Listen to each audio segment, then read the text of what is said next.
I want to start off with just setting context for people. Season's just finished. You're heading it off into the playoffs. Like, how do you prepare at this time? It's a big year, huge start for you. You talk about hard work, work ethic in the book all the time.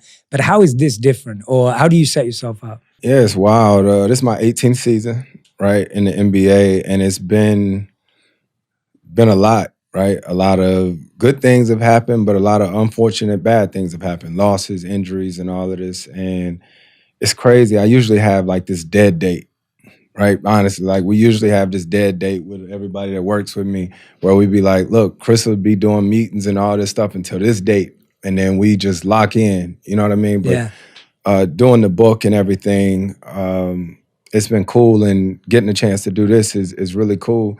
And so when you lose at something, right? Like one group of athletes I've always thought about is Olympians, right? Like the Olympics happen once every 4 years, right? And if you trip like in that race, that's it. Yeah. You got 4 years till you can get ready for it again.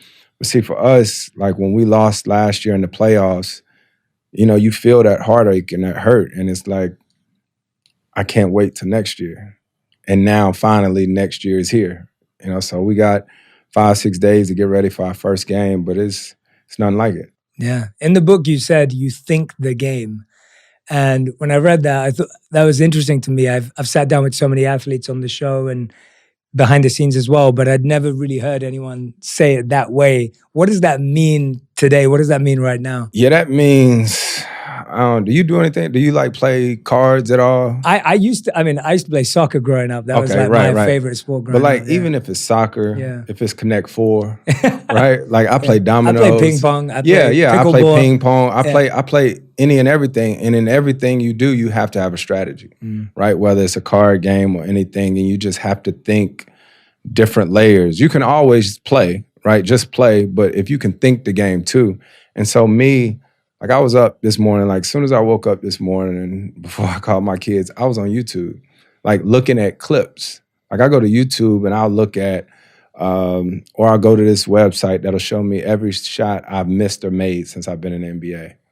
So like I'm literally always watching, trying to learn, trying to see how I can get better. So that's what I mean when I say I think the game. Wow. So you literally go on YouTube, type in Chris Paul misses, and then watch. And then it's this website actually called Second Spectrum. Okay. That you can go do that. But I can go on YouTube and look at this particular game. So we're playing the Clippers in the playoffs, right? So I can go look on YouTube. They got everything on there. I'm sure everybody know that too. Yeah. But you can go look at all of my shots that I played against the Clippers this year. Wow. Yeah. And so you just study. Study it. Study the game. Study who I might be guarding. Study your opponent and all this stuff. So then in the game, of course, talent and all that stuff. But at some point, you still got to be able to think and sort of, everybody has tendencies. Yeah. We play 82 games, right? There's certain things that guys do on a regular basis. So if I can learn that and figure that out, the better. Yeah, I love that. And I saw that in your book too. It's like, it's almost like you're observing patterns. Right. Like there's all these patterns, and that's what you're saying. Like there's patterns over 82 games. And when you start spotting the patterns, it's hard for people to break them. And so they're going to keep repeating that. I can't imagine the things that you learned and all the experiences that you had, right? But you know there are certain things that are a staple for people that are successful. Yes. Right? Yeah. You know what I mean? Like you got to work hard. You got to have some type of discipline, right? Or else whatever you want to see come into existence is just not going to happen. Yeah. It's like they always say, what is it? I'd rather be lucky than good or something like that. But you still got to have the work ethic to see it through. Yeah. What have been do you have like a set morning routine on game days and prep days, or do you kind of intuitively figure it out? Like what are you like? Are you that disciplined beast that's just set up to win, or do you feel what? Good friend of mine, JJ Redick, he does a podcast now. He talks. He was my teammate, but he's retired now.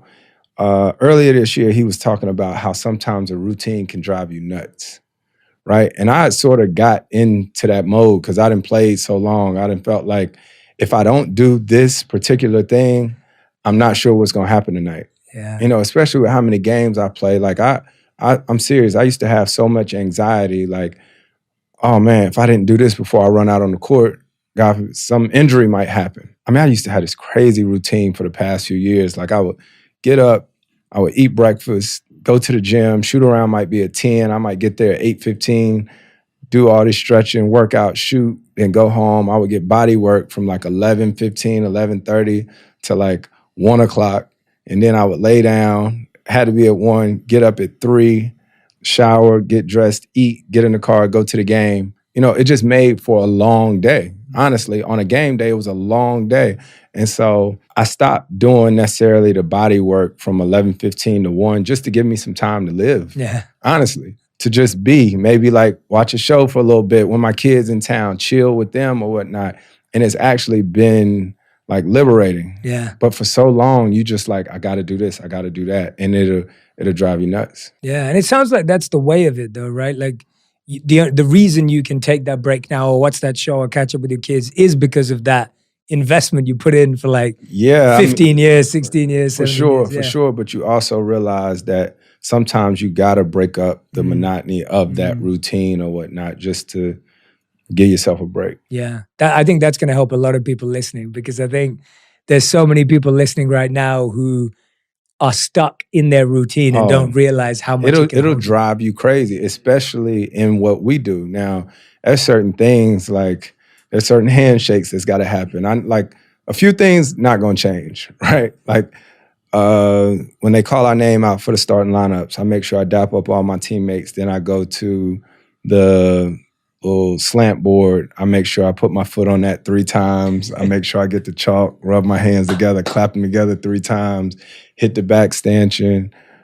I got a lot of routine stuff that I do. I like hit my chest, then I look up and, you know, say what up to Kobe. You know what I mean? And then we do the jump ball. Yeah. Now, some of that stuff not going to change, but some of the other things or whatnot, you have to look at your situation and realize how can you be, I don't know, intentional with your time. Yeah. And do you feel like all of those things you just mentioned that aren't going to change, there were things you picked up along the way because of wins and like where did those originate from? Yeah, so it's funny you asked that. And being on a team for all of my life, you know, I've been on a team since I was 5 years old.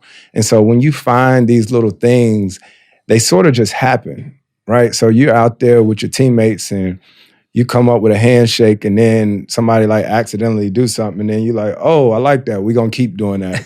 We're going to keep doing that. So all these things just sort of get added along the way. You know what I mean? So like before I leave the locker room, I also do like a 1, 2, 3, and a bunch of our team trainers, they yell it with me.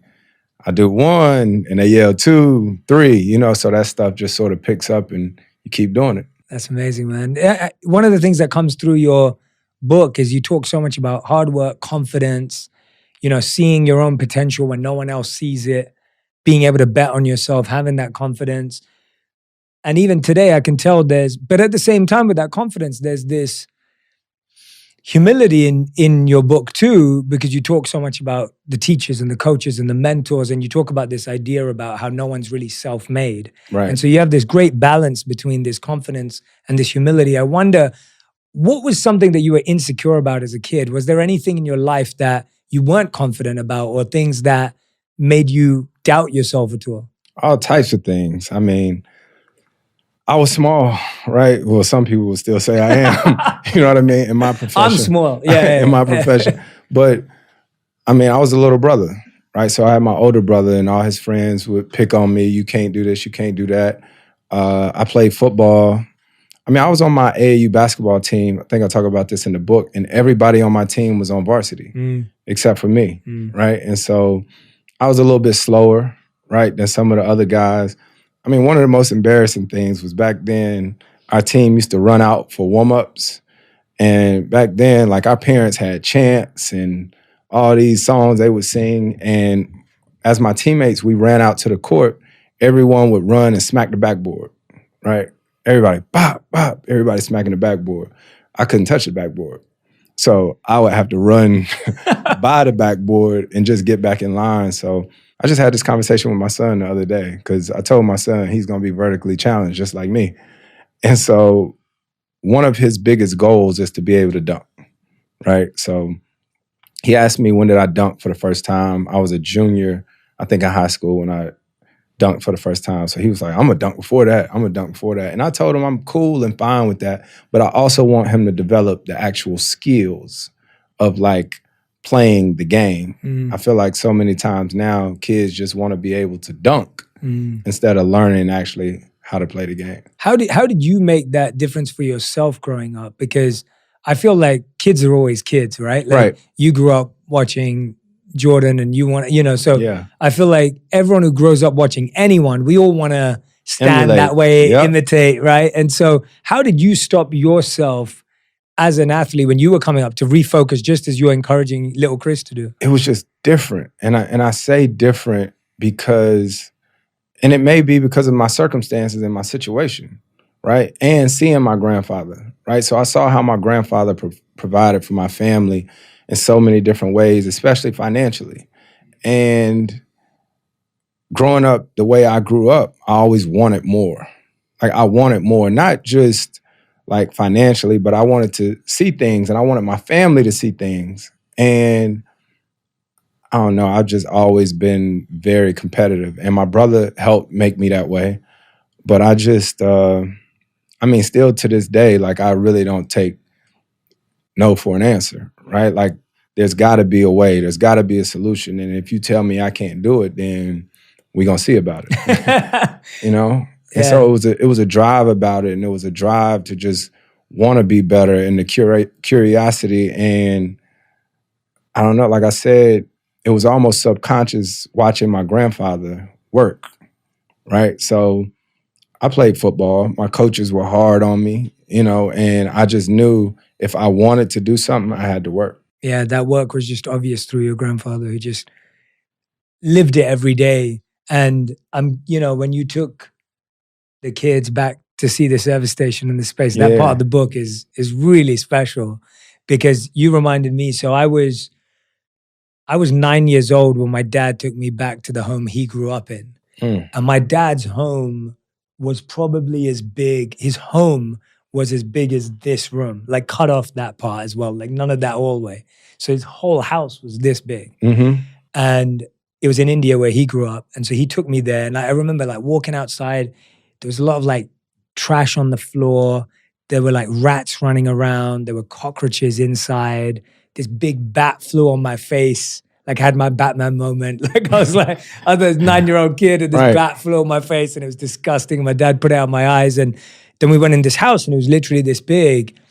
And I remember my dad was telling me how they shared like a toilet with like 30 families. Like he grew up in immense poverty. And it was just one of the best experiences of my life going there as a 9-year-old. So when I was reading about you taking your kids back to your grandpa's service station, the space you grew up, I was like, I know how formative that's been for me. Walk us through what their reaction was and your reasoning actually. Everything that you just said is so valid. And if I'm gonna be very honest, like when you're a kid, you only know what you know, right? And so the times that something was going on and I seen my grandfather pull that wad of money out of his pocket, I used to start tripping. That's a lot of money to me, to anybody. And so like as a kid, you want things. I mean, when we was in the car and we went to McDonald's or something, right? Or say you went to Wendy's, I don't care where you went. Like if you went to Wendy's, we want the biggie size fries, right? Like we want the extra large fries and the extra large soda.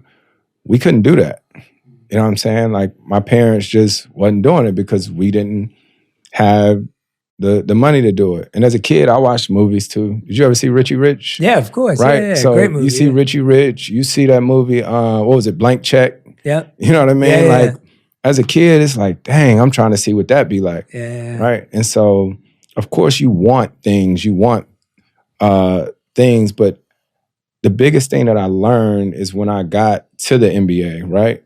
And you can get those things, they don't complete you at all. Like they don't. But what you start to realize is that with the money and the finance, at times you have an opportunity to change other people's lives.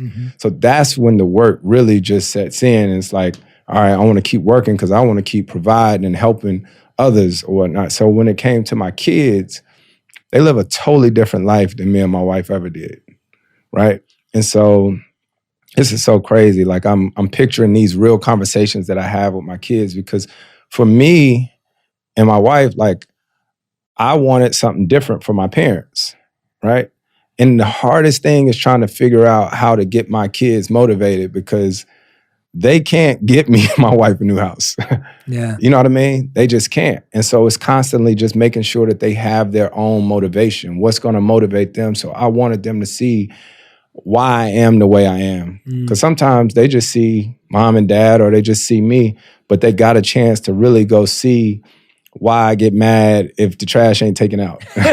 You know, because growing up, I was having to cut the grass. We were having to fold clothes, wash clothes, do all these different type things. So that's one of the challenges as a parent of how do you instill some of these things in your kids? Yeah, and throughout the book, you see just how conscious and intentional you are about the kids. And again, I think there's this healthy balance where like there's a lot of love for them, and you get that it's not their fault that they didn't have that experience. Like, Right. yeah, but at the same time, you want to help them. And I think that it's such a hard balance to do. But it sounds like because you and Jada are taking it so thoughtfully and intentionally, that I just see it all the time, like the amount of celebrity kids who also feel the pressure, Yep. to be like their parents Yep. in their field. That's already a pressure. Yep. Second of all, there's a feeling, which I don't think a lot of people realize, but there's a lot of feeling of guilt for kids to be like, well, I didn't deserve this, or my friends don't have this, or like, I didn't do it.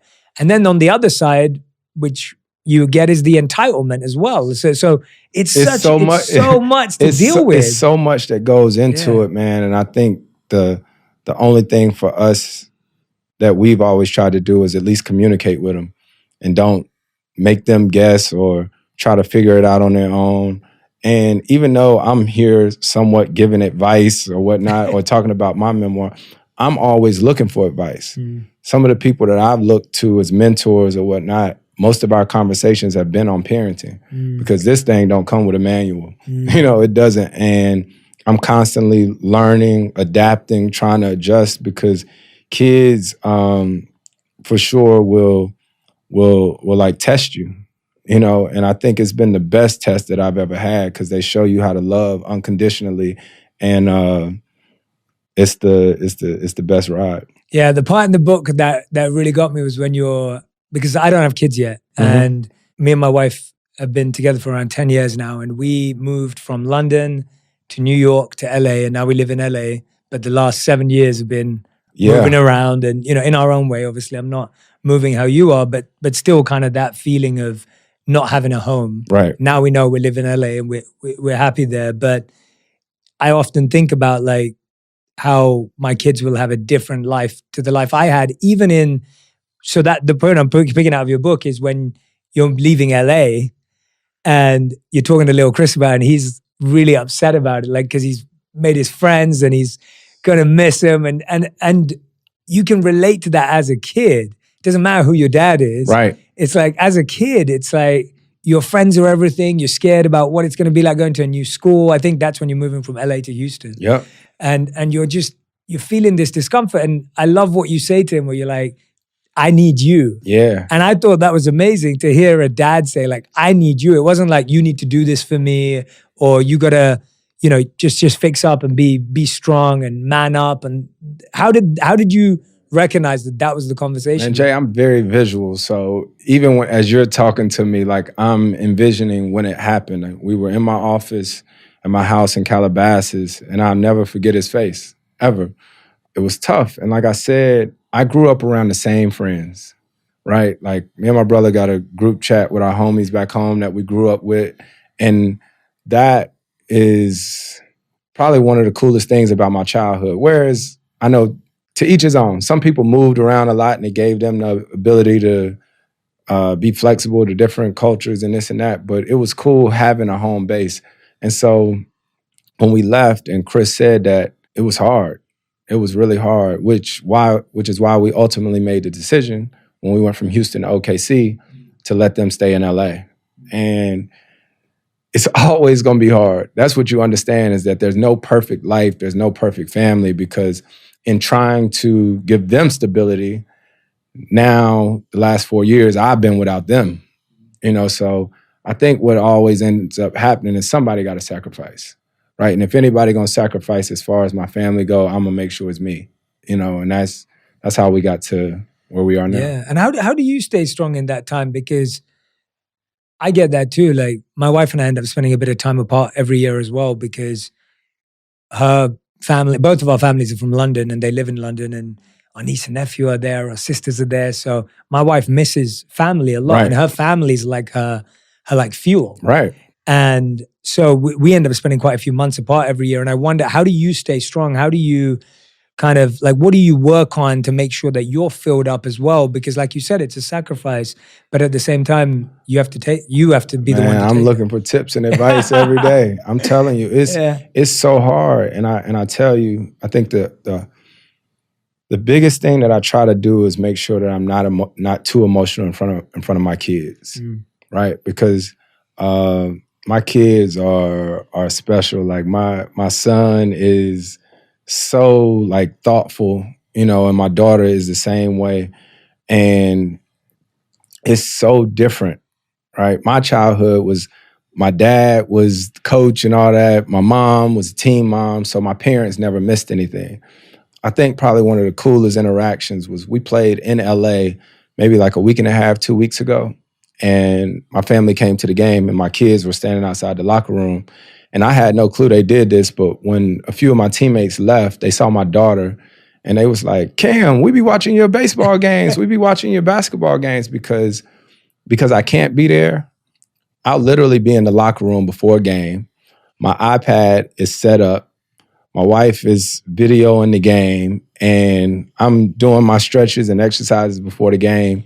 And anybody that's in the locker room, they can hear my daughter's game going on. So to see, my wife told me how much my daughter, like she just lit up knowing, that I'm not there physically, but I'm always, at least watching and trying to when I can. I feel like kids feel that presence. I always felt like my parents didn't have a lot of time for me. They were both immigrants working hard, trying to put food on the table, but I always felt their presence because when I was with them or when they did see me, there was a real connection there. Yeah. And I didn't need like 8 hours a day, 10 hours. I didn't have that luxury. They didn't have that luxury.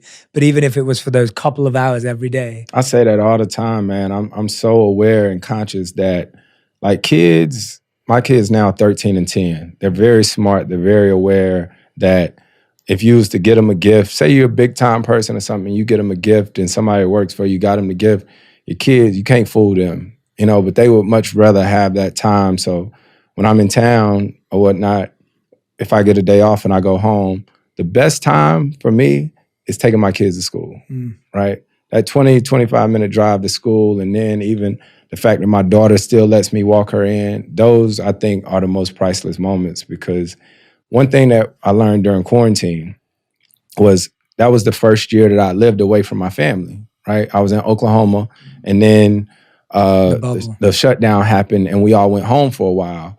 And it was just crazy because even though my kids might be doing their own thing, they felt comfort. And I was like on Zoom trying to set up the bubble, right? Because I was the union president at the time. But they felt comfort in doing their own thing, but they knew if they looked out the side of their eye that they could see me in my office, right? So just the awareness. You might not necessarily be right there next to them all the time, but just the fact that they know you're there. Yeah, well said, well said. And going back to one of your rituals, I was just thinking about this. You said you write "Can't Give Up Now" on your shoes before you go out to play a game. And I was thinking, like, what is that? 18 years is a long time to dedicate professionally, and then what to speak of all the prep and everything else that goes into it. But what does it feel like to get traded, to feel down and out, to feel like it's not going in the direction you want, and then to can't give up now? Yeah. Like, I find that kind of pivot, for some people it breaks them, and for some people it makes them. And for you, any sort of pivots have only taken you further and further and further for you to perform and pursue at a higher level. What is that? Because I think people look at you, and even when I read your book, I was just thinking, you're working really hard at basketball. You're really working hard at your family. You're working hard at being a dad. I'm like, this guy works hard on every area of his life. Like, there's not... You're trying to. Yeah, I respect that. You don't come across as, you're perfecting it, but there's this energy of like, I'm thinking about how I'm raising my kids, I'm thinking about my relationship. But then when the career part is having its hiccups and slip ups and whatever else in the past, what did you find when you get that can't give up now? Like, where does that come from? So I'll tell you where that came from was when I got traded from Houston to OKC, like I was mad, like really mad, because I've been told one thing and another thing happened. And when I went to Houston, we moved like 15 people to Houston, right? So to not know and to know that I was going to Oklahoma City, I was hot. I was in Augusta, Georgia, and I didn't know what that meant, right? I didn't know what that meant. I didn't know what was next. It was the first time I'd been blindsided with something like that. There's a song by Mary Mary, right? It's called Can't Give Up Now. Because like I said in the book, I grew up in church. I was in church 4 or 5 days a week. And I remember listening to that song and like getting emotional. And it was like, look, the trade didn't happen. The ESPN, everybody talking about it or whatnot. I learned this a while ago in the league is that ain't nobody gonna feel sorry for you. And like you said, I've learned that too in this business, that there's two different type of people. People who gonna feel bad for themselves and just sulk, and then there's other people who gonna get to work. And so that was my mindset. It was like, all right, I think I'm done. All right, cool.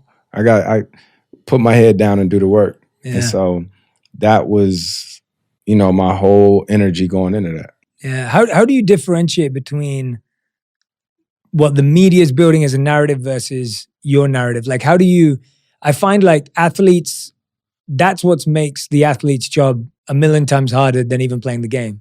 Yeah. Because especially now with social media where there's so much chatter, so much conversation, how do you keep your focus around this is reality and that's just noise? It's crazy you said that, because I learned something about myself even a few years ago. I can't have that clutter, right? And when I played back in LA, I think I said this in the book too, with the Clippers, Doc Rivers, he used to talk about getting rid of the clutter, right? So when you get home from a game, if your team lose, everybody that's with your family and all that, what they gonna do? If y'all lost the game, what they gonna say? Yeah, hope you're okay. It was everybody else's fault, right? Like if you lose a game and you get home, everybody in your family they're gonna be like, this person wasn't doing that person wasn't doing that. They ain't never gonna say nothing about you, right? And so that's literally clutter, right?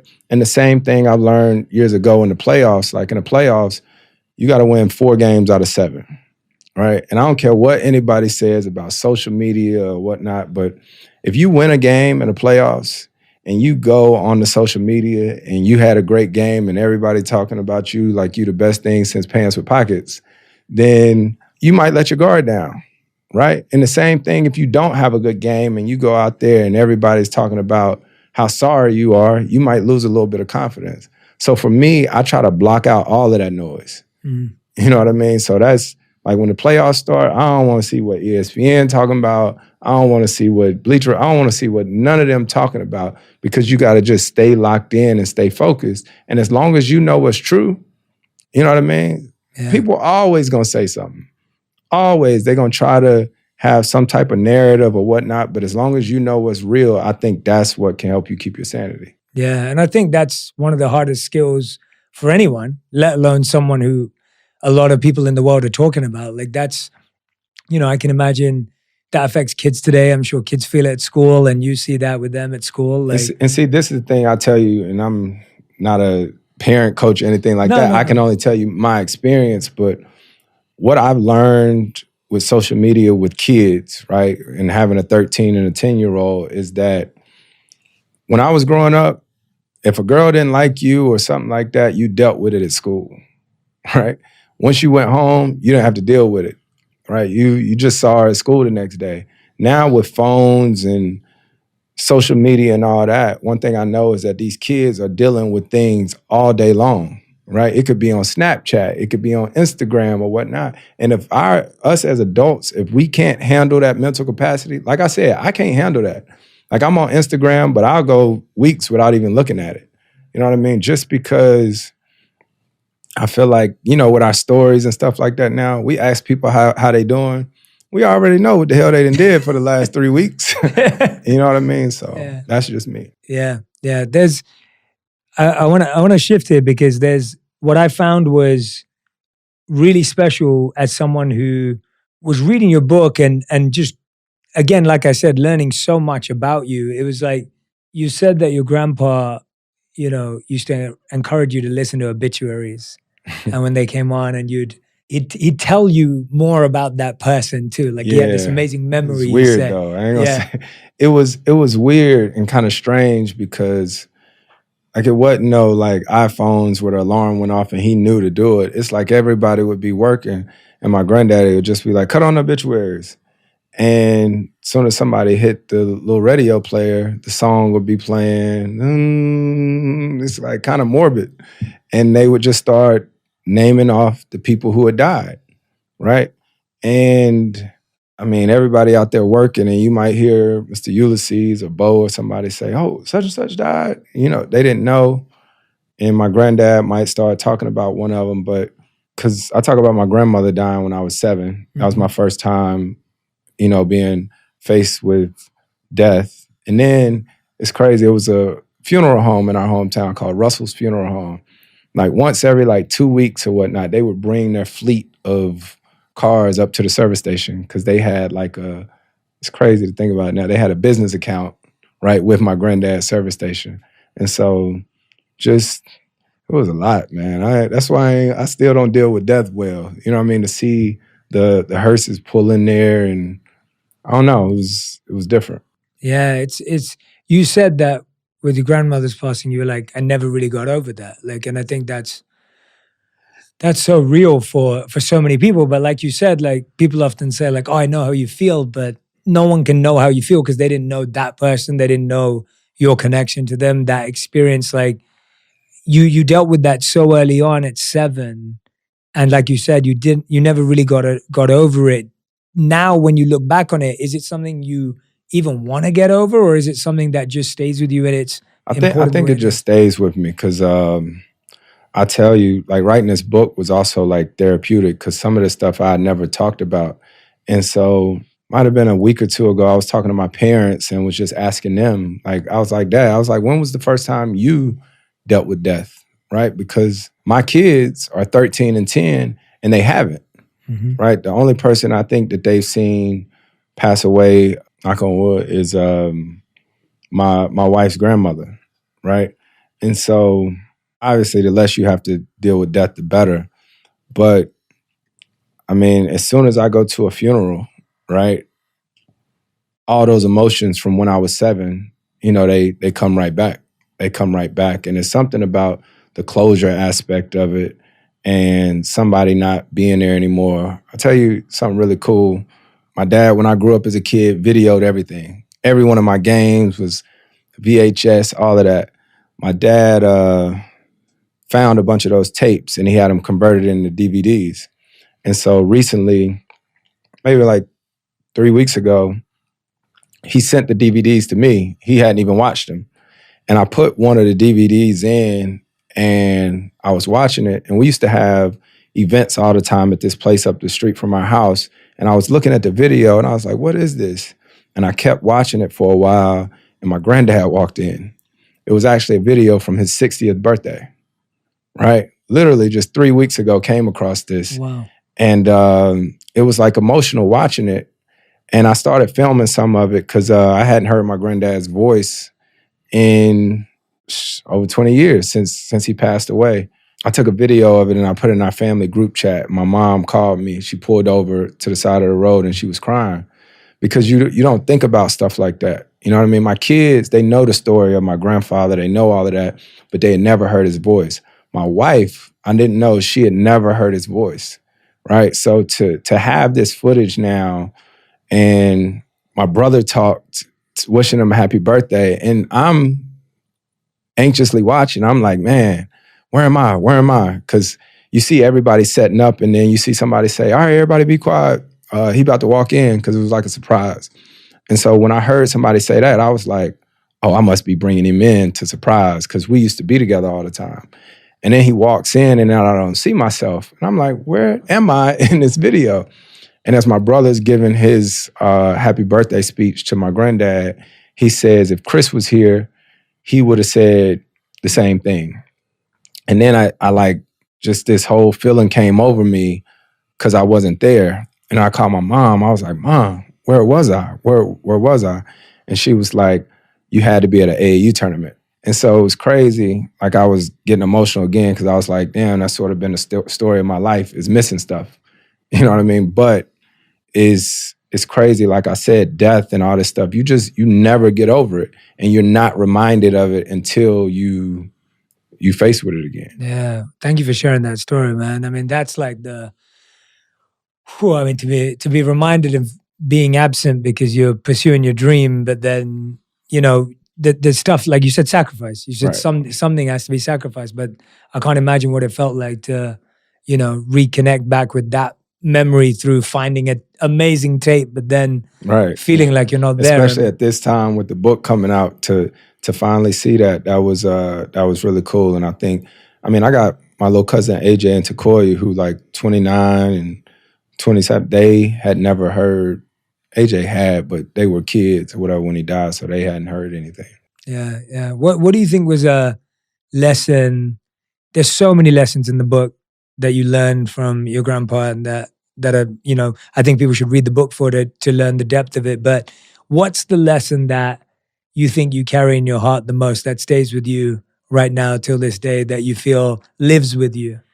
Man, it sounds so generic, but I say the work ethic, right? But it's crazy because I could sit here and say, you gotta work, it's the work ethic. But I will also say it's the balance, because it's the one thing that I also learned about my family. And my mom said this, and I never even thought about this aspect of it, was that my grandfather worked so hard. And I think I said this in the book, that was all he knew. So he never actually, I don't want to say enjoyed our family, but he never like went on vacation. You know what I mean? And I'm not saying you got to go to another country or something like that, but just try to make sure that there's balance, and make sure that, of course, you got to work to provide, but make sure at some point you take some time to enjoy the people around you and your family. Because my mom said that the one time that my granddad actually went on vacation was when my grandmother was about to pass away. Mm. And so it wasn't until he seen that he was going to lose my grandmother that he was like, okay, I need to do something with her. Yeah. And you talk about how like he used to finish work at like 7 a.m. to 7:30, and then he started ending at 6. Yep. And you were saying like to some people that may not be a big thing, but to you and your family that was huge. That was huge. Because all you saw him do was work. All we saw him do was work. And when my grandmother died is when anywhere he went, I tried to go with him. And it's tough, man. Like I keep saying, my mom is unbelievable, because I'll be 38 in a few weeks and I still got mom and dad. And it's not till I got older and I started I was like, man, Mom, you lost mom and dad, so I can't imagine that. Yeah. Yeah. And how did they process it? Because you say in the book, like how, we don't always do therapy. We don't always talk about it. Like, have you helped them with their grief while you help yours? Do you find it useful as a family to connect, or is it? It's crazy. I don't think my parents have read the book yet. I'm so excited for them to read it. I want them to read the book, but I also want them to listen to the audiobook, because I did the audiobook so they can actually hear my voice. And I think when they read it, they probably gonna learn some stuff about me that they probably don't know. And I know my family is extremely emotional, and a lot of times we're all working, we're all on the move, we're all on the go. But I think it's gonna be something cool to talk about once they read it. Yeah. What do you think is gonna shock them the most, or surprise them the most, or something you think that they're gonna be, maybe even, is there anything that would make them uneasy? What do you think? I don't think anything's gonna be uneasy. Some of it probably be funny. Because I talk about some of me and my brother's like childhood growing up, my parents never talking to us about sex, all this different type of stuff. Yeah. But it's gonna be real cool. And I think they'll probably, I try to tell my parents how much I appreciate them all the time, but hopefully they get more of a feeling of that through the book too. Yeah. Do you think, you were talking about the hard work and the balance, and it's something that I think all of us who are ambitious or obsessed with figuring out, right? You want to put everything into the thing you love, the thing you were born to do. And at the same time, you realize it's meaningless if the family, the relationship, the friendships aren't there, right? We always Yeah. hear the term like, no one wants to be lonely at the top, or it is Right. lonely at the top. Right. And so do you think that that makes you sacrifice success, or do you think that is success, is to be able to have both? It depends. It depends. If you can have both, then that's probably the ultimate goal, right? To have both, to have that success and have that balance. But the thing that I'm always battling with, right, is that 18 years of my life I've been in the NBA. And that is a blessing, right? I want to be there. I want to be there for my kids' events. I want to be a dad just like my dad was to me, because I'm not where I'm at without my dad sort of cultivating that and being there. And then there's this other side of it too, whereas if I was to retire, right, and stop playing, knowing that I still got a lot left in the tank and still got the passion and whatnot, would I be this amazing dad that I want to be if I gave up my own passion, right? So that's the hard real. decision. That's the hard decision that everyone has to make all the time. And I constantly have those conversations with my kids and my wife about it. And, you know, we ultimately sort of decided that they wouldn't like the person that's at home if I stopped playing prematurely. Yeah, that's so real, man. I think that's like that's the biggest realization of like how if you're not living your purpose, the person you become is like a figment, like a little tiny piece of who you really are. Right. And then everyone's getting that leftover version of you. Exactly. And so it's crazy. You just never know. Is, you know, that time, you know, you won't get that time back. It ain't like you can stop playing and then call the NBA in 4 or 5 years, be like, yo, pick me back up. Yeah. You know, but also you don't get that time back with the kids. So it's what we all trying to figure out. Yeah.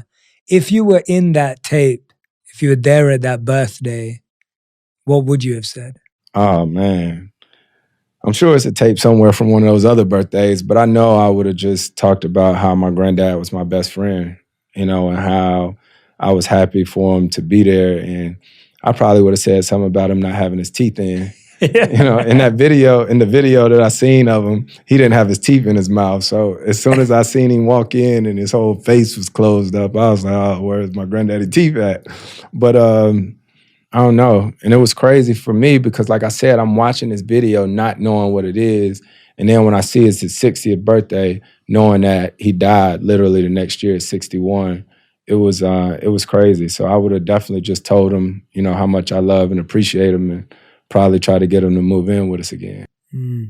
What do you think's a lesson that if he was here with us today that he'd still want you to learn, or something he'd be poking at you at for? Or oh, man. What do you think he'd be coaching you on right now? Probably all the texts that I get, my temper. Oh, yeah? Probably. But I don't know. I think the biggest thing that my granddad would be proud of if he was still here was just that our family is still together. You know what I mean? I think that's the biggest thing that he'd be proud of, because he had my mom and he had my Aunt Rhonda, right? And so the fact that even in LA, that's where my wife and kids lives, where my brother lives, that's where my Aunt Rhonda's kids, AJ and Koya, live. Like all the holidays, we all still get together, even after all this time. And I think that's what he'd be most proud of. Yeah. I mean, you know, it's like when I'm reading the book, I had the bird's eye view note of what had happened in your experience, but then to read it and to get the real context of the depth of your relationship with your grandpa, which then when you read about what happens, you're like, you know, that like it gets you, right? Like it gets me. I wasn't close with my granddad at all.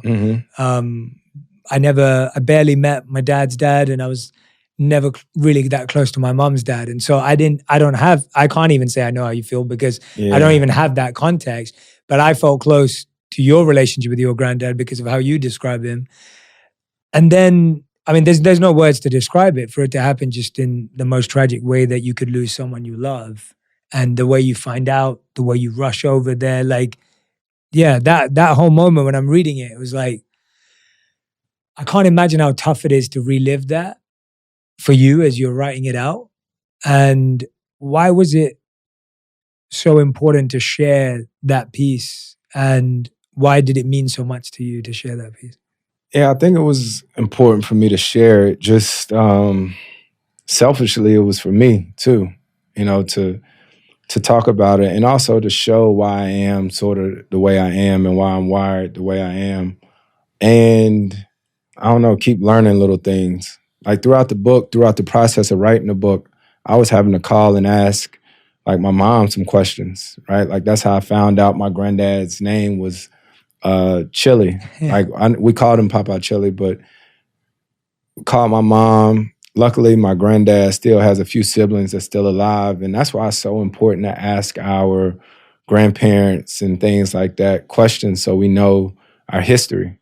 And I don't know, I think it was just great for me. Obviously, I want a lot of people to read it, but sometimes I was almost in the book just talking to my family.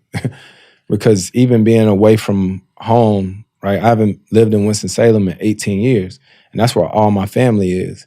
Like you were saying, your wife, like London or whatever, I grew up around all my family. So in some parts of this memoir is me talking to my family back home that I've been away from a long time and just letting them know how much I appreciate them, how much I miss them. Um, Through a lot of these experiences too, it's taught me I really treasure the relationship that my kids have with my parents and my wife's parents, right? Because my mom and dad, they are not the same people that raised me, right? They are not. The way they be so nice to my kids and, my son in the backyard shooting basketball when he was younger and he bricking left and right and my mama just yelling, "Good job, baby." Good. No, that is not what you're supposed to be doing. But there are times when my kids will do something and I get on them and I see my dad, them like, "Be easy on them." And I like, "You wasn't easy on me." But because of my grandfather and that relationship, I get it. Like, I get it. When my parents would get mad at me or I get my butt whooped, the first person I called was my granddad. So I'm grateful for that because those relationships are really important. And I want to make sure that my kids have that bond that I had too with my granddad. Yeah, for sure. And I'm so happy to hear that. I'm so happy to hear you feel that your kids have that Yes. with your parents and Jada's parents because because when they wake up, when my parents are in town and my kids wake up in the morning, they run in there first. They run in there first. And I see the way that my parents light up. And it seriously, like I literally look at my parents and I think back to my granddad and how he must have felt. Yeah. And it's so crazy. What's this, 2023? My dad is 62 now. And so when my dad turned 61 last year, it was like crazy emotional for me because I was like, man, this is how old my granddad was when I lost him. And it's crazy to see like my dad. Yeah, absolutely. And for them to have him in health and greatness. It's I think the part that really blew my mind is you saying how you found a way to have empathy and some sort of like forgiveness for the four individuals that assaulted your grandfather. And I think having to relive it again when the case gets opened up again and, to deal with it up until 2021, I think it was like, it's like that having to go through it is the worst thing anyway. And then to have to relive it again and for it to be opened up and for innocence to be the topic of conversation and for then again for it to close, like, but for you to be in a place where you said it's taken you a long time, but you feel like there's a certain level of empathy. I'm like, that is, I mean, walk us through the journey, not the end, because the end is the hard part. But yeah, the journey's tough because in the immediate reaction, like I said in the book, I had some family members who was gonna handle it themselves. But it was I don't know. It took a while, but then you start to realize no matter what happens, he's not coming back. Right? I couldn't get him back. And I don't know if it was just getting older or the way that I like watch shows, you start learning about the prison system and all this different type of stuff. And you just start realizing that people make mistakes, sometimes bigger than others. But being incarcerated for that long of a time, you know what I mean? If you can show that you're remorseful and everything that's happened, that's when I definitely think you need a second chance at this thing. Did you ever receive any remorse or apology or any sort of thing from them, or that never happened? No, never. And what's crazy is, like I said, when that case got reopened, that was one of the first times, it was the first time that I actually started finding out details about the case. Yeah. Because you think about, like I said, I was in college and my parents wouldn't let me go. They wouldn't let me go to any of the court hearings or anything like that. And over the years, I tell you, my Aunt Rhonda, she the one that be on top of everything. And it was a few times that I used to ask her, I used to be like, Auntie, show me what the boys look like. And she would like pull up a picture or whatnot. And that was like hard to even look at because you start questioning, asking why, like, hell, why would you do this?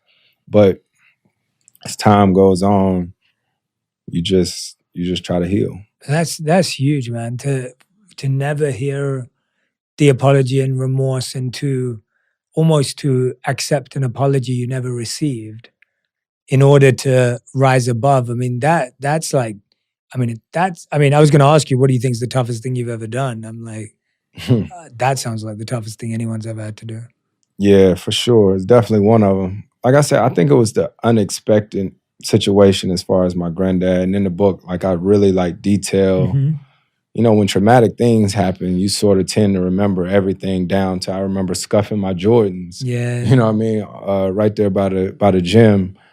And it was crazy. It was just a whirlwind how everything happened. That went from the best day on the 14th, seriously, like a movie. The 14th signing my letter of intent to the 15th that happening. You start to realize that, I don't know, like I'm right here thinking about it. Like, Yeah, I love that, when, man. Take your people time. when people call you sometimes now or whatnot, like you always hope for the best but expect the worst. When somebody says, yo, did this happen? You know what I mean? Even though that one situation happened, it sort of almost gets you on edge whenever something happens.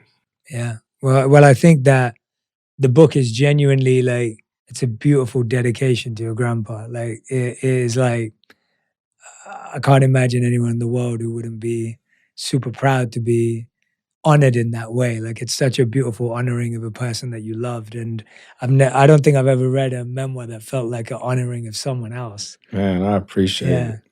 I really mean that. It's like I was reading. I was like, obviously you do share so much about yourself, but so much about yourself is in him, for sure, and from him. And so, to read something where someone honors, like almost offering your life as an honoring to him, is to do that in a memoir. It's very, very special. It's like very special. How many books have you written? Written at two. I'm on my third. Yeah. Oh yeah, this is one. Yeah. And that took a while because, like you said, I wanted you to be able to feel like what I was experiencing and what I was going through. And it's cool. It's really cool. It's really cool to hear that you read it all. That sort of made me nervous when you said that too, because it's probably not always going to be the best or whatnot. But if somebody can draw any experience from it, right? Any experience from it, and I think then that was a win. Yeah, and I didn't mean to scare you. I just wanted you to know. I feel like when I started to dive into you and it, I was just like, I just needed to feel like I had a real grasp of what you'd gone through to honor you in this way as well. No, like for sure. When I sit down with someone, I feel like I'm trying to some degree, appreciate and honor their life, because it's my ability to also capture you as a human. And even the name, like I remember when the book first came on my desk and I was trying to figure out, like I didn't get the physical version, but the digital version. When it first came to me, I was like, oh, 61, interesting. And I started diving into everything around it. And what did it feel like when in that game when you talk about all the feelings that rush through your head of like, oh, that's the record of Jordan at 67. And, I feel like when you're in that place, so many things are flashing in between your eyes. Like walk us through that. It was crazy because, like I said, the high school that we played against was my mom's old high school, Parkland. And the most I scored in a game up to then might have been like 34 or 36. And I know that when death happens or things happen for me, a lot of times I get quiet, right? And a lot of times that's because I'm just trying to collect my thoughts or trying to breathe, or I don't necessarily know what I'm always thinking, but I knew that I wanted to try to honor my granddad somehow, some way. And I didn't want everybody to know. Mm-hmm. You know, I'm one of those people that just like try to get it done, right? Get it done. And when it happened and I had 59 and I drove and I scored the 61st point, I think about it, that was 20 years ago, right? 20 years ago. So I couldn't foresee that I would be in the NBA, all this different type of stuff. But that was the highlight, right? And I just never forget being so tired and exhausted because emotionally I'd been drained, right? Had literally been drained, and seeing my dad over there on the bench and my brother or whatnot just made it that much more emotional. And I knew like right then that all my family was in town or whatnot. And that's something that would always connect us for the rest of our lives. Yeah. I think for so many people who went through something like that 20 years ago, it's easy for all of us on the outside to look back now and see how incredible it is. But for so many people, that would have been a very valid reason to give up on their dream or for it to not happen because it derails you and it can derail your life, and that would be completely valid. But to actually look back at it now and go, this career is dedicated to this person through your lens, it's remarkable to think that you could find the courage to step up again and go from that. Yeah. So, I think what's even crazier for me probably at this point in my life is that I've actually been without my grandfather longer than I was with him, right? And I never think about that. You sort of just live or whatnot, but there's literally almost nothing that I can do on a daily basis that I don't think about him, you know? And what's crazy is in the book, I think I said something about one of his favorite scriptures being Philippians 4:13, I can do all things through Christ who strengthens me. And that video I just found, when he's standing up thanking everybody for coming to his birthday thing, he says that. wow. And it gave me goosebumps. He says that in the video. So one thing about it, I'm gonna tell my daddy to keep finding videos because it's really nice to have. Yeah, and that's not the watch though. That's a different watch. No, this isn't the watch, but Vacheron, right? This is a 222. Yeah. I literally got this watch because it looks like the one. Yeah. The way you described it, I was like, this watch looks like it. And I mean, I think I talk about how strict my parents were growing up. There was no earrings, no nothing like this or whatnot, no tattoos or whatnot. But last summer I got this tattoo right here, which is Chevron logos, right? Yeah. For my granddad. Yeah. I love getting to do this because even just sitting with you right now, I'm thinking in my head, I'm so grateful that I came out today to sit with you to have this opportunity because, it takes a lot of courage to sit with someone and for them to open up in this way. And obviously you have a book to do it. And I was really fortunate to have the same experience to sit down with Kobe in 2019. 2019, yeah, 2019 it would have been. It was literally like 2 months before his tragic accident. So I got to interview him, and we didn't know each other in the same way we don't know each other, but I felt like there was a real connection. It was such a gravitas and such a presence when he spoke, and just his demeanor with the team and just everything. And even today, like, I think when you talk about not being able to play with someone, but knowing what could have been, but you, again, even today, you were like, you look up and, honor him in that way. Like, how do you navigate what ifs in your career? I feel like that, again, as an athlete is such a skill because there's so many what ifs. Like, what if I did that, played it that way, played with this, like, and so talk us through that, because I think even in life, like that's what your whole book about, just for everyone who's listening, Chris's whole book is about what his granddad taught him off the court, which applies on the court, and then on the court lessons that apply off the court. Right. And there's this beautiful synergy. But I think there are so many people listening and watching right now who live their life in what ifs. Yep.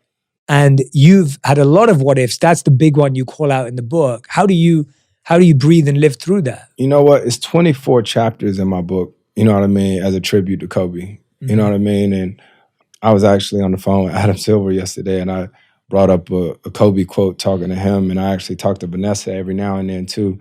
That's probably one of the coolest, if not the best award that I've gotten since I've been in the NBA was a year before last. They started a Kobe and Gigi award, and I was able to get the first one that they did. And so Kobe was just different, right? In the way he approached things, but the way we competed against each other. And I think in the book, what I keep talking about when you say the what ifs, right? I always say if there was one thing that I could change in my entire career, it wouldn't be wins and losses. It would be how I rehabbed after my very first surgery, right? So I had surgery on my meniscus back in 2009, right? And I was so young, 2009, 2010, and I was so young at the time that it was like, all right, they did the surgery. Okay, I'm gonna be fine. Right? Didn't really take rehab that serious because I was just so young. It was like, okay, they fixed it. I'm gonna be fine. But because of that, I've had so many different things over my career, different hamstring things or whatnot. And me and my agent was talking about it the other day.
But sort of the story of my career has been the different situations that have happened over my career, how I've learned from them, right? So an injury that I had, right?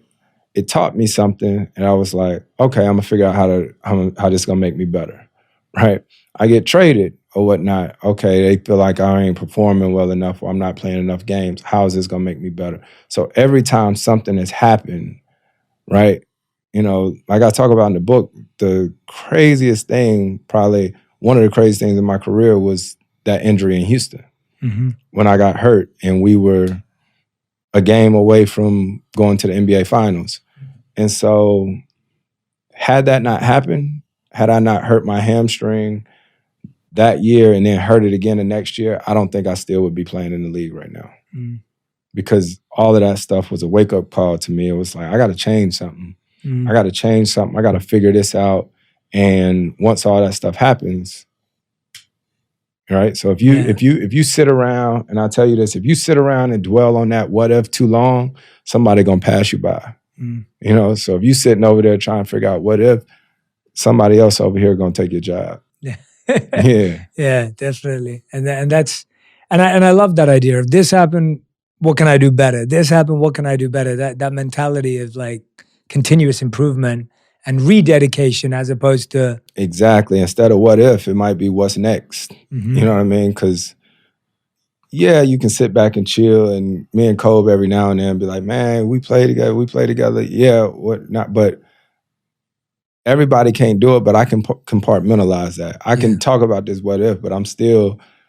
You know, I still got my eye on what the goal is. Yeah. I think a lot of us live in what if, but we all have to learn to live in what is. Yeah. And then what's next, as you said, because that's all we have. Yep. And I love hearing that. It's great, but what I appreciate is it's a nuance. It's really subtle what you just said there, and I want people to appreciate it because what you're saying is I can feel this way, I can compartmentalize it, and I can move on. And I think that's super healthy because I think a lot of us pretend like we don't have what ifs. Right. Like it's easy to walk, and I love what you just talked about with your injury. It's very easy to walk around and be like, I've got no regrets. I have no what ifs in my life. But the truth is we all have them. Yeah. And if you don't address them, they're gonna come up somewhere. Exactly. But you're saying, no, you have it, compartmentalize it and then focus on what next. Right. That Because really otherwise resonates. you're going to be sitting around telling them high school stories or whatnot that don't nobody care about no more. Yeah, and that happens to all of us. We can all live in nostalgia and Right. walk down memory lane. Chris, this has been such an honor to sit with you. Is there something that I haven't asked you, or something that's in your heart and mind right now? Before I have a couple more questions, but is there anything that I haven't asked you, or something that's on your heart and mind right now that you really want to share that you feel I haven't touched on? No, just the appreciation for this and being able to talk and tell my story through the book. And I hope people can really feel that it was really about that. It was about letting people understand and know about me, and make sure that people understand that, look, my family, like anybody else, has got their issues. Everybody isn't all like loving and all this stuff on each other at all times. I mean, extended family or whatnot, but at the end of the day, it's my family, and as long as you try to work through different things with you and yours, I promise you, you'll appreciate it in the end. Yeah, I love that. Well, Chris, we end every On Purpose episode with a final 5. And these ones have to be answered in 1 word to 1 sentence maximum. But I always change the rules. So we'll try. Chris, what's the best advice? And I'm guessing it's going to be from Grandpa, but what's the best advice you've ever heard or received? Never delay gratitude. That was actually from my college coach, Skip Prosser. Walk us through that, actually. I want to hear more. Yeah, never delay gratitude. And that means, if you're grateful or thankful for anything, be sure and tell people. Be sure and tell people, like, I don't care where I'm at, what's going on. Whenever I get off the phone with my parents, my wife, my kids or whatnot, it's always, I love you. Those times when you say you're going to tell somebody something in the morning or something like that, like you absolutely never know what's going to happen. So never delay gratitude. And that was a coach who said that to you. How did that apply to sport? And why did he introduce? Because that's so interesting to get from a basketball coach. Yeah, so I talk about Coach Prosser a lot in the book. Yeah, of course. Because he's one of the 3 most influential men in my life. And he just had all of these sayings, right? Never delay gratitude. If you can't be on time, be early. Don't be a 2 to 4 guy, be a 4 to 2 guy. And it was just all these different things. And the reason that never delay gratitude thing, how it related to sports, was it's hard to win a game, right? It's hard to win 1 game, let alone make it to the playoffs. Like our coach the other night when we clinched to make it to the playoffs, in the locker room, he just told everybody, he said, listen, I'm grateful for you guys. We always talk about gratitude. It's a lot of teams that's going home and going on vacation, but don't take it for granted that you get a chance to play in the playoffs. Yeah. That's awesome, man. I love that. And I think a lot of young athletes who are listening, or if you have kids who are young athletes, like, that's great advice, because often that kind of softer touch is missed. Like, you don't think it's there sometimes. Yeah, but when I say never delay gratitude, I also mean for like kids to your parents. Like when I'm at my basketball camps, I always make all the kids stand up and turn around and tell their parents thanks. Because like I said in the book, my dad spent his entire 401k on me and my brother playing travel basketball. So that's where these kids, they get to go do all these camps and all this stuff. And don't delay gratitude. Tell your parents thank you, because every kid's not getting that opportunity. Yeah. Actually, I want to take a side note on that, because one of the things I was blown away by in your journey is just how much purpose and giving back and service is such a big part of how your foundation, the way it's set up. When you walk through the murder of and the death of George Floyd and Black Lives Matter, and then how you're dealing with it in the bubble, and of course with your role at the time, and you talk about how like you changed the messaging 3 times. I went from peace to I forgot what the other one was. Say her name. Yeah, I think it was equality. Equality, yeah, correct. Yeah, exactly. And you shift through it. And I was just thinking, like, there's just so much intention in your life with all the work that you've chosen to do. What's been kind of like a meaningful fruit or result that you've seen that has really... It's a lot of different things, and I'm fortunate to have an amazing team that works with me or whatnot, because obviously I'm dealing with a lot of different things on a given day and trying to be the best athlete that I can be, but they're constantly bringing different things, saying, hey, would you like to support this, or could you do this? And I'm always trying to, as much as I can, and I think the most valuable thing that I have is time. So even if it's before a game or after a game, giving a young kid an opportunity to watch me warm up or taking a picture with them and just giving them your undivided attention for 5 minutes is one of the most valuable things that you can do with anybody. Yeah, absolutely. And I want to read this out because it's so powerful. So last March, Chris was the only athlete appointed to President Biden's advisory board on historically Black colleges and universities. And that's been, I mean, that's incredible that you've become a spokesperson.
A champion for that. Is there some of the work there that's resonated or some stories that you think? Oh man.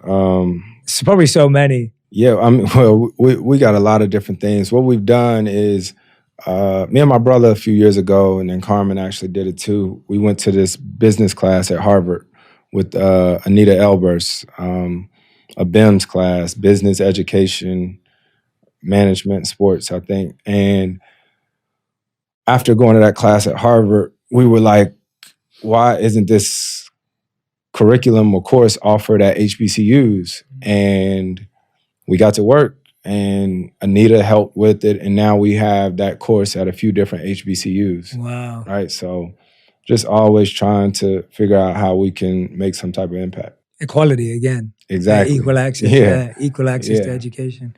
It's incredible. I'm glad we went there actually. Second question, what is the worst advice you've ever heard or received? Worst advice, that cheese tastes good. Cheese is disgusting. Like seriously, I've never had a cheeseburger, macaroni and cheese, none of that. It's disgusting. I thought you were talking about cheeses and money. No, so no, you're being literal. Yeah, you're being literal. literal. Yeah, literal. Okay, literal. So you don't like cheese? At all. At all? No. Not even on pizza? No. I'm cool. No cheesy fries? No. Oh, no. Okay. Heck all right. no. Okay, this is good and my to know. brother, when we used to get home from school, he used to go in the refrigerator and get the block of cheese. What is that? I don't even know what that is. That string cheese, kind of like, I think I know what you're talking about, yeah. I don't know. He used to have to take plastic off the side and eat it. And doing nothing but putting mucus all in his body. Nasty. Also, question number 3, how would you define your current purpose? You know, basketball and athlete, that's what I do, not necessarily all of who I am, but just trying to help make a difference in different aspects of life, whether it be HBCUs, whether it be health and wellness. I think that's been a big thing that I've become passionate about the past 4 or 5 years, is trying to figure out how to make some of these health things more accessible, right? And make people more aware. Like I'm always curious about this, that, whatever it may be. I'm so curious about water and the things that people are eating and all these different type things, and trying to make sure that other people become aware like I am. And the other biggest purpose is whatever I have to do for my family, right? Whatever I have to do for my family, especially my wife and kids, is just trying to figure out how I can continue to pour into them.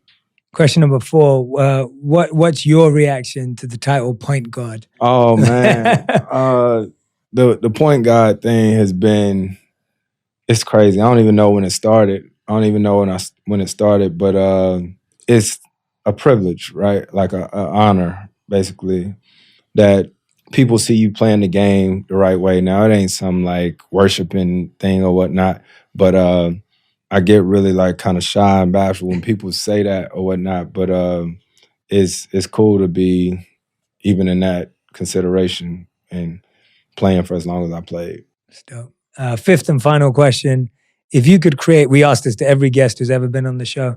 If you could create one law that everyone in the world had to follow, what would it be? Take your time. Ooh, one law that everybody in the world in the world had to follow. What would it be? And take your time. There's no rush. Oh, that's everybody got to get them guns up, man. Everybody come turn them in. Everybody come turn them in. Everybody. So if we got some beef or something like that, or somebody got to do something, you got to fight it out. You got to fight it out. I don't know. That was the first thing that came in my head. Yeah. That's awesome. Thank you. Chris Paul, everyone. Chris, incredible memoir, 61. Make sure you go and grab it. We're going to put the link in the comments and the captions across the board. Want you to go read this book. If you're already a fan of Chris, you're going to love it. If you're learning about Chris through this, you're going to love it even more because it's truly a remarkable story of love, of sacrifice, of connection, of generations passing on beautiful lessons.